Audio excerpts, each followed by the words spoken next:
The metal chair scraped against the floor as Commander Zethkri shifted his weight. His forearms hung loose at his sides, and his blue skin had turned pale gray from stress. The Vorthan officer looked nothing like the proud warrior who had once commanded the greatest fleet in the galaxy. Now he sat before 5 judges, his large yellow eyes staring at the table. "Commander Zethkri," said Judge Veltar, her voice echoing in the small room. "You have requested this hearing to tell us about the Third Galactic War. We need to understand what happened out there. How did we lose so badly to such a young species?" Zethkri lifted his head slowly. His breathing was heavy, like someone who had run a long distance. When he spoke, his voice shook. "You want to know about the humans," he said. "You want to know why our great alliance fell apart in less than 2 years. You want to know why species that had ruled the stars for thousands of years now bow to creatures who only learned to fly between planets 50 years ago." He paused and rubbed his face with one of his hands. The judges waited. They had seen many broken officers since the war ended, but Zethkri had been different. He was famous across the galaxy. He had won battles that others said could not be won. His tactics were taught in military schools on 40 different worlds. "I was there from the beginning," Zethkri continued. "I commanded the flagship Eternal Glory. My fleet had 600 ships. We had weapons that could crack planets in half. We had shields that could stop anything the humans had ever built. We thought this would be easy." Judge Korth Ek leaned forward. He was an old Zilani warrior with scars covering his green face. "Tell us about the first contact. What did your intelligence report say about these humans?" Zethkri laughed, but there was no joy in it. The report said they were nothing special. Just another young species trying to make their way in the galaxy. They had spread to maybe 20 star systems. Their ships were slow and ugly. They used chemical rockets and nuclear engines. Their weapons were kinetic rounds and atomic bombs. Things we stopped using 1,000 years ago. He stood up and walked to the window. Outside, the city of New Vorth stretched for miles. Tall silver buildings reached toward the sky. Flying cars moved between them like schools of fish. Everything looked normal, but Zethkri knew it was not. The war had changed everything. "We expected them to surrender when they saw our fleet," he said, still looking out the window. "Every other species had done that. When you see 600 ships that can destroy your entire world, you usually decide to talk instead of fight. That is how civilized beings behave." "But the humans did not surrender," Judge Veltar said. "No," Zethkri whispered. "They did not." He turned back to the judges. His eyes were wet now, and his hands were shaking. "We jumped into their system at New Boston. It was a mining colony with maybe 2 million people. They had 6 small warships and a few dozen cargo vessels. We could have destroyed everything in minutes. I opened a communication channel and gave them the standard ultimatum. Join the Alliance, accept our rule, and they would be allowed to live in peace." Zethkri sat back down heavily. The chair creaked under his weight. Their answer came from Captain Jake Morrison. He was commanding their lead ship, something called the USS Liberty. It was maybe 1/10 the size of my flagship. His message was short. He said, "This is human space. Leave now or we will make you leave." Judge Meldor, a female Korthan with purple skin, shook her head. Surely they understood the situation. 6 ships against 600. Did they think we were bluffing? "That is what I thought too," Zethkri said.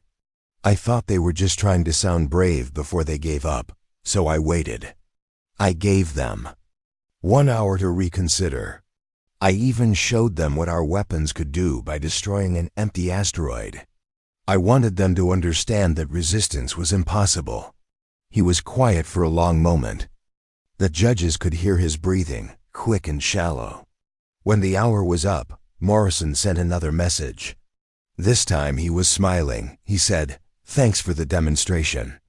Now let us show you something. Zethkri's voice dropped to almost a whisper. That is when everything went wrong.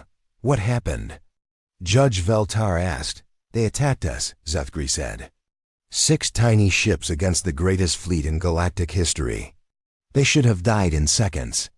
Instead, they did something I had never seen before, something that broke every rule of space combat. He stood up again and began pacing back and forth. His forearms moved as he talked, like he was trying to grab something that was not there. Morrison's ship came straight at us. Not trying to hit us with weapons. The ship itself was the weapon. He rammed the Liberty directly into our cruiser Dawn of Victory. Both ships exploded, but the blast damaged 3 more of our vessels. Judge Korthak frowned. A ramming attack? That is suicide. No rational commander would order such a thing. That is what I thought, Zethkri said. It had to be an accident. Maybe their ship was damaged and they lost control. But then the second human ship did the same thing.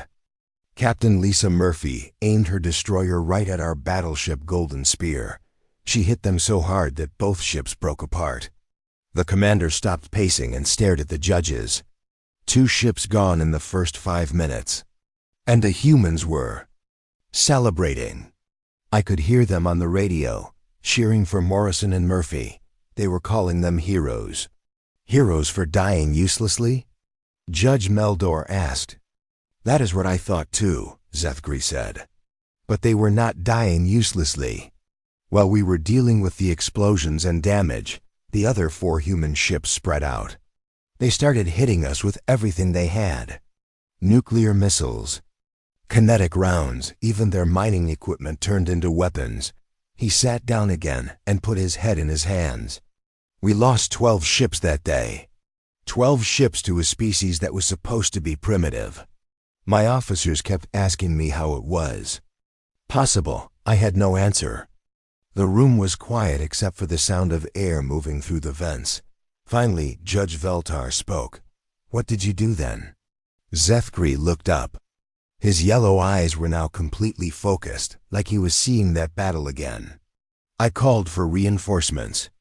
I sent reports back to command saying that the humans were more dangerous than we thought. I recommended a full assault with overwhelming force. He paused and shook his head slowly. I thought that if we hit them hard enough, fast enough, they would break like any other species. I thought that losing 1 colony would teach them to respect our power. And did it? Judge Korthak asked. Zethkri's laugh was bitter and cold. No, it just made them angry. And an angry human, as we learned, is the most dangerous thing in the galaxy. Judge Veltar looked at the water glass in front of Zethkri.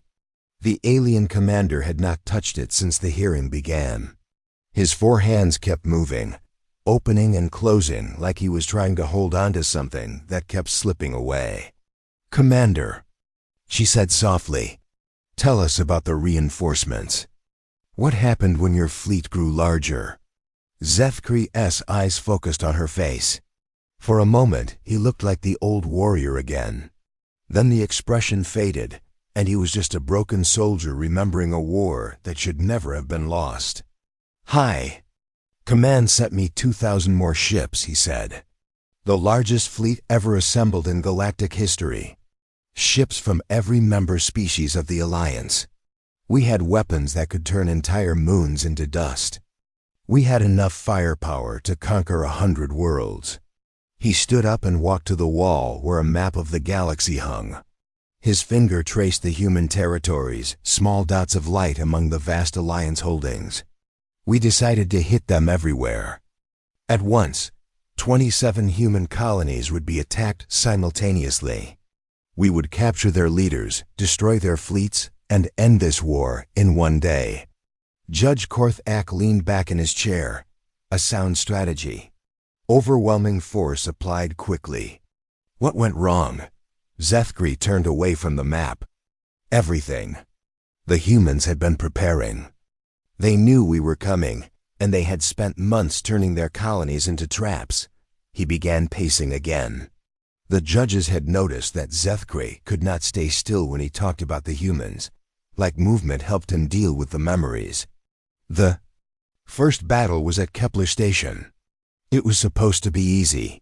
The station had 5,000 civilians and maybe 200 military personnel. We sent Admiral Krexver with 50 ships. He was one of our best commanders. He had never lost a battle. Zethkray stopped walking and stared at the floor. Krexver was dead within 6 hours. How? Judge Meldor asked. 50 ships against a single station? Colonel Amy Rodriguez was commanding the human defense, Zethkray said. She had been a Marine officer for 15 years. According to our intelligence, she was nothing special. Just another human soldier. He laughed, but the sound was hollow and sad.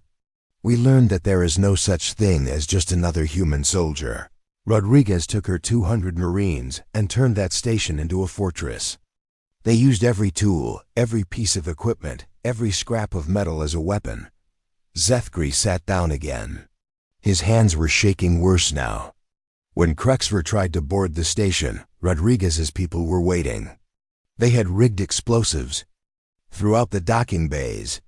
They had turned maintenance tunnels into kill zones. They used their own life support systems as weapons, venting atmosphere to blow our troops into space. Judge Veltar made a note on her tablet. Surely 50 ships could have simply destroyed the station from a distance. That was the plan, Zethkray said, but Rodriguez was too smart. She had moved all the civilians to the outer sections of the station. If we destroyed it, we would kill 5,000 innocent people. The Alliance had rules about civilian casualties. We were supposed to be civilized. He rubbed his face with one hand. Rodriguez knew about our rules. She used them against U.S. Every time we tried to target the military sections, she moved the civilians there. Every time we found a way to attack without killing innocents, she had already prepared for it. Judge Korth Ak frowned. So you were forced to board the station? Yes. Zethkray whispered. And Rodriguez was ready. She had trained every civilian on that station, old people, children, everyone. They all fought. A 10-year-old human child threw a grenade at one of our squads. An elderly woman used a welding torch to cut through our armor. The commander's voice was getting quieter. The judges had to lean forward to hear him. But the worst part was how they fought together. In every other species, when soldiers die, the survivors become afraid. They start to make mistakes. They think about running away. Humans are different. When their friends died, they became more dangerous. Zethkray stood up and walked to the window again. Outside, the city was peaceful. But in his mind, he was still fighting a war that had ended months ago. Rodriguez held that station for 6 weeks. 6 weeks against 50 of our best ships. She had no supply lines, no reinforcements, no hope of rescue, but she kept fighting. And every day, she found new ways to hurt us. How did it end? Judge Meldor asked. Zethkray was quiet for a long time.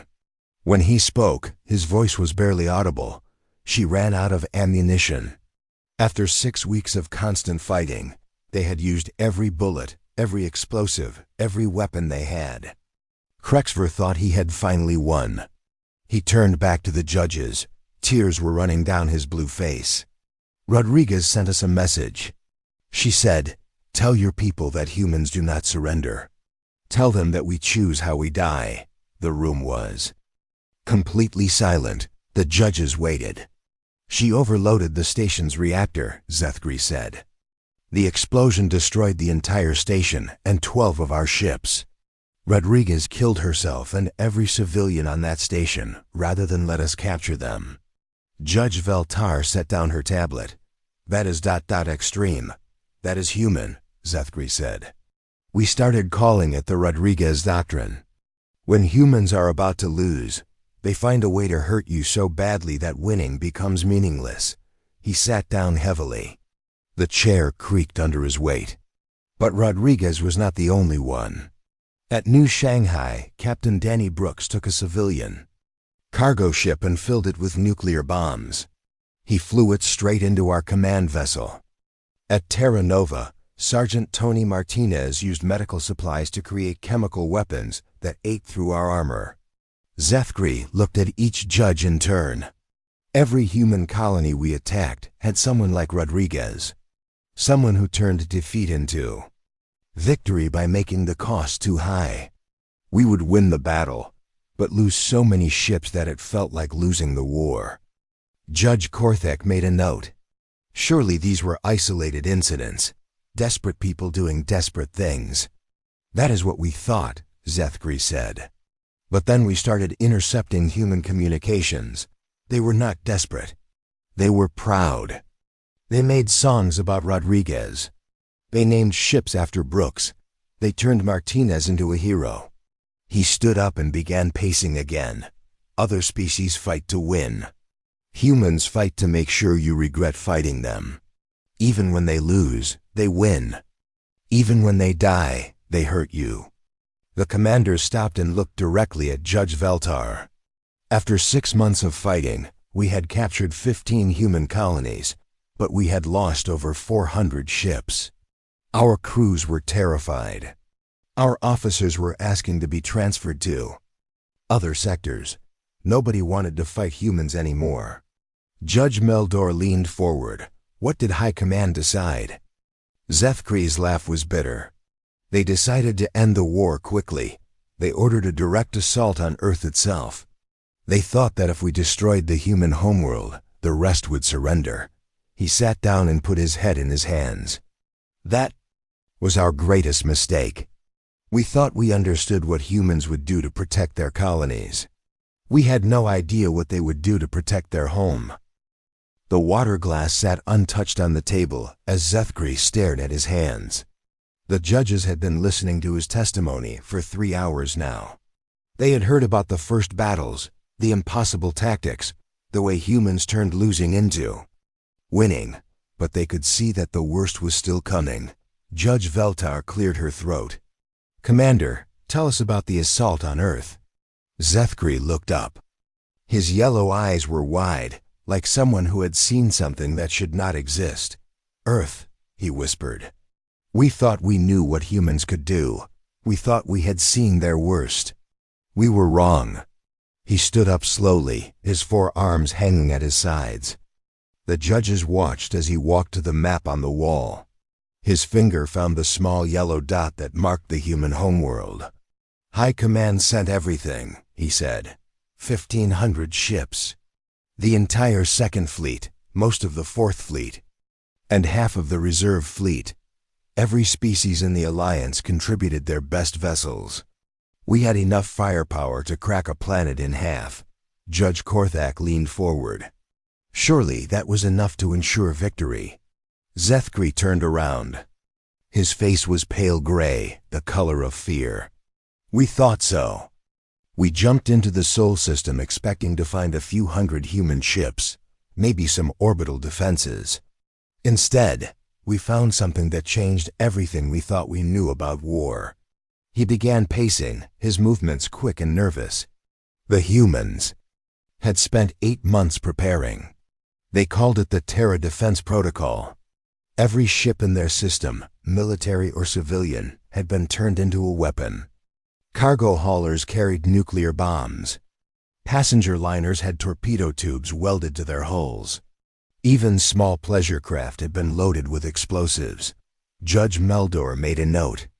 Desperate measures, but hardly enough to stop 1,500 warships.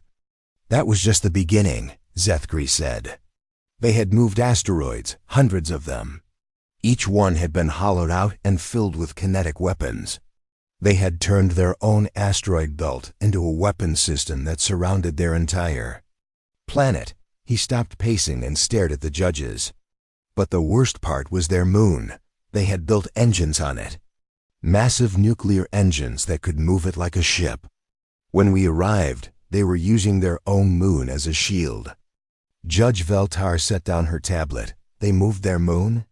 They moved their moon, Zethgri confirmed. It was the most insane thing I had ever seen. What kind of species turns their moon into a weapon? What kind of people risk destroying their own world to fight an enemy? The commander sat down heavily. The chair creaked under his weight. Admiral Pete Johnson was commanding their defense fleet. He was an old human, maybe 60 years old. He should have been retired, sitting on some beach somewhere. Instead, he was in charge of the most dangerous military operation in human history. Zethkri rubbed his face with one hand. Johnson sent us a message when we arrived. I can still remember every word. He said, "Welcome to Sol System. You came here to destroy our home. Now you get to learn why we are the species that conquered a planet full of predators." What did he mean? Judge Korthak asked. We found out, Zethkri said quietly. The battle started when we tried to approach Earth. The humans had seeded space with mines, but not normal mines. These were smart. They could move, change course, even work together. It was like fighting a swarm of angry insects. He stood up again and walked to the window. Outside, the peaceful alien city continued its daily routine. But Zethkri was somewhere else, remembering a battle that had broken the greatest fleet in galactic history. We lost 30 ships to the mines before we even saw the human fleet, he said. Then their asteroid weapons started firing. Kinetic. Rounds moving at incredible speeds. They hit us from every direction. We could not predict where the next attack would come from. Judge Meldor leaned forward. What about your shields? Your defensive systems? Zethkri laughed, but there was no humor in it. The humans had studied our technology. They knew exactly how our shields worked. Their weapons were designed to punch through them like they were made of paper. He turned back to the judges. But the real horror started when Johnson's fleet engaged us directly. They fought like nothing I had ever seen. Human ships would ram into our formations, explode, and somehow still manage to fire their weapons. It was like they had turned death itself into a military tactic. The commander began pacing again. His movements were faster now, more agitated. Captain Mary Thompson was commanding a human cruiser called the Defiant. Her ship took a direct hit from one of our plasma cannons. The entire front section was destroyed. Life support was failing. Her crew was dying. He stopped and looked directly at Judge Veltar. Any rational commander would have retreated. Tried to save what was left of their crew. Thompson did something else. She used her ship's final moments to broadcast the exact positions of our retreating vessels to every human ship in the system. She could have used that time to say goodbye to her family, Judge Korthak said. That is what I thought, Zethkri whispered. But humans do not think like other species. Thompson died sending targeting data to her allies. Her last words were not for her family, they were tactical coordinates. The room was quiet except for the sound of Zethkri's breathing. He was remembering something that hurt him to think about. The battle lasted 18 hours, he continued. 18 hours of constant fighting. We had every advantage. Better weapons, better armor, better shields. But the humans had something we did not understand. They had each other.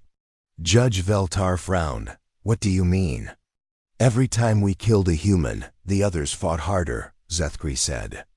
Every time we destroyed one of their ships, their remaining vessels became more dangerous. It was like they were powered by the deaths of their friends. He sat down and put his head in his hands. Captain Steve Adams lost his entire squadron in the first hour of fighting. Instead of retreating, he regrouped with other survivors and formed a new unit. By the end of the battle, he was commanding 50 ships using tactics that no military academy had ever taught. The commander looked up at the judges. His eyes were wet with tears. We lost 800 ships that day. 800 of our finest. Vessels destroyed by a species that had been flying in space for less than a century. When the battle ended, we had no choice but to retreat. Judge Meldor made another note. But you still had 700 ships remaining. Surely that was enough to continue the fight. Zethkri shook his head. You do not understand. It was not about numbers anymore. It was about what we had learned. The humans had not just defeated us. They had shown us something terrible. What? Judge Veltar asked.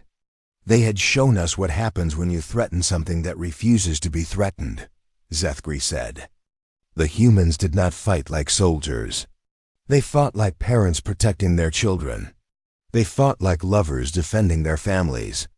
They fought like people who would rather die than live in a universe where someone could take away everything they cared about.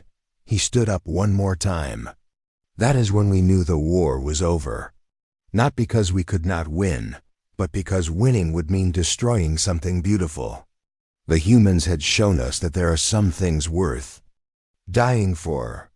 And watching them die for those things made us realize that we were not the civilized ones in this war. The hearing room was completely silent. Judge Veltar looked at her notes, but the words seemed small compared to what they had just heard. Zethkri sat in his chair, staring at the table. His 4 hands were finally still. Commander, Judge. Veltar said softly, what happened after the Battle of Earth? How did the war end? Zethkri lifted his head slowly. For the first time since the hearing began, he looked calm. Not peaceful, but like someone who had finally reached the end of a long, difficult journey. The Alliance Council met 3 days after the battle, he said. Representatives from 40 species gathered to decide what to do next. We still had ships. We still had weapons. We could have continued fighting. Judge Korth Ek leaned forward. But you did not. No, Zethkri said. We did not. Because we had learned something that changed everything. We had learned what humans really are. He stood up and walked to the map one more time. His finger traced the small area of human space, then moved across the vast territories of the Alliance. 4 thousands of years, we thought we were the advanced ones, he said. We had faster ships, better weapons, older civilizations. We thought that made us superior. The humans showed us how wrong we were. Judge Meldor made a note. In what way? Zethkri turned around. They showed us the difference between being advanced and being evolved. We had better technology, but they had something more important. They had learned how to be people. The judges looked confused. Zethkri walked back to his chair but did not sit down. Let me tell you about what happened after we retreated from Earth, he said. Our ships were damaged. Many of our crew were injured. We expected the humans to chase us, to destroy what was left of our fleet while we were weak. He paused and smiled for the first time during the hearing. It was a sad smile but real. Instead, they sent us medical supplies.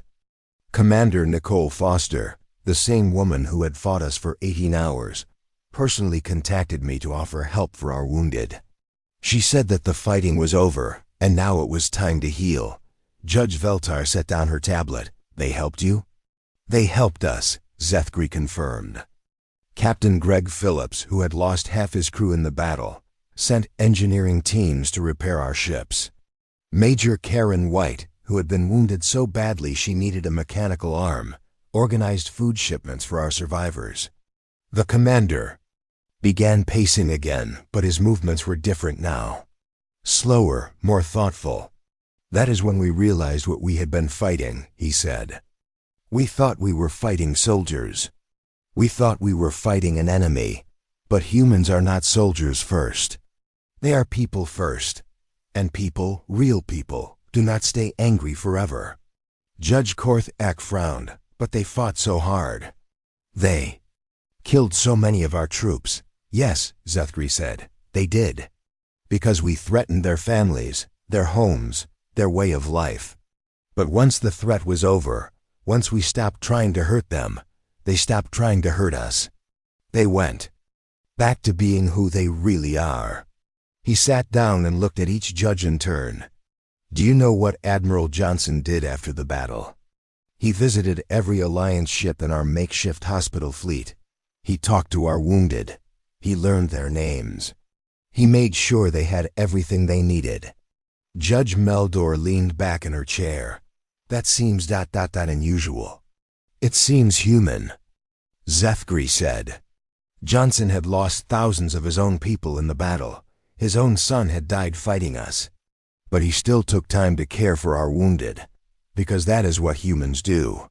They fight like demons when they have to, but they heal like angels when they can. The commander stood up again and walked to the window. The alien city outside was busy with the evening rush.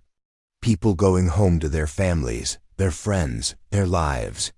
The peace negotiations took 6 months, Zethgri said. I was part of the Alliance delegation. I expected the humans to demand territory, resources, tribute. The things that winners usually want. He turned back to the judges. They asked for none of those things. They only wanted 3 promises. First, that we would never attack human space again. Second, that we would help them resettle the refugees from the colonies we had destroyed. Third, that we would work together to make sure no other species had to go through what they had gone through. Judge Veltar made a note. Those are surprisingly gentle terms. That is what we thought, Zethgri said. But then we realized they were not gentle, they were smart. The humans understood something we did not. They understood that real victory is not about defeating your enemy. It is about making sure you never have to fight that enemy again. He sat down one more time. The chair no longer creaked under his weight. He seemed lighter now, like telling this story had lifted a burden from his shoulders. The humans invited me to visit Earth after the peace treaty was signed, he said. I walked through their cities, met their people, saw their families. I wanted to understand how they had become so strong. Judge Korthak leaned forward. What did you find? I found that they are not strong because they are warriors, Zethgri said. They are strong because they care about each other. Every human I met could tell me about their friends, their family, their community. They do not fight to conquer. They fight to protect. And you cannot defeat someone who is fighting to protect everything they love. The commander looked at his hands. They were steady now, no longer shaking. I met Captain Thompson's daughter, he said quietly. She was 20 years old, studying to be a doctor. She told me that her mother had always said that the purpose of strength was to help those who could not help themselves. Thompson had died protecting strangers, and her daughter was proud of her. Judge Meldor wiped her eyes. What did you tell her? I told her that her mother was the bravest person I had ever fought against, Zethgri said, and that I hoped someday I could be half as brave as she was. The room was quiet for a long moment. Finally, Judge Veltar spoke. Commander, what is your final assessment of the war? What did we learn? Zethgri stood up and looked at the map. One more time. We learned that we were not fighting a primitive species, he said. We were fighting our teachers. The humans showed us what we could become if we stopped thinking like conquerors and started thinking like people. He turned to face the judges directly. The galaxy is safer now, not because the war is over, but because the humans won it.